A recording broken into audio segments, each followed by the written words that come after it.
ফরিদগঞ্জে আম্বিয়া ইউনুস ফাউন্ডেশনে ইসলামী সাহিত্য সাংস্কৃতিক প্রতিযোগিতা অনুষ্ঠিত। তারেক রহমান তারুর তথ্য ও ভিডিও চিত্রে বিস্তারিত জানাচ্ছি আমি আয়শা নেহা। ফরিদগঞ্জ উপজেলায় শিক্ষা সাহিত্য সংস্কৃতি বিস্তারে ভূমিকা রেখে আসছে আম্বিয়া ইউনুস ফাউন্ডেশন। সমাজ বিনির্মাণে কার্যকরী ভূমিকা রাখা এই ফাউন্ডেশন প্রতি বছর আয়োজন করে আসছে ইসলামী সাহিত্য সাংস্কৃতিক প্রতিযোগিতা। প্রতি বছরের ন্যায় এবারও এই প্রতিযোগিতা অনুষ্ঠিত হয়।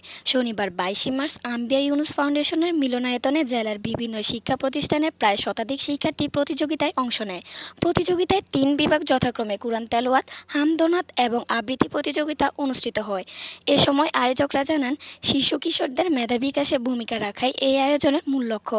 পাশাপাশি ইসলামী সাহিত্যকে আগামী প্রজন্মের মাঝে তুলে ধরতে এই আয়োজন ভূমিকা রাখবে বলে তাদের আশাবাদ। এ সময় শিক্ষার্থীদের অভিভাবকরা জানান, এই ধরনের আয়োজন বাচ্চাদের সহপাঠ্যক্রমিক শিক্ষা কার্যক্রমে উৎসাহ প্রদান করে। প্রতি বছর এই আয়োজনে অংশ নিতে পেরে অভিভাবকরা খুবই আনন্দিত।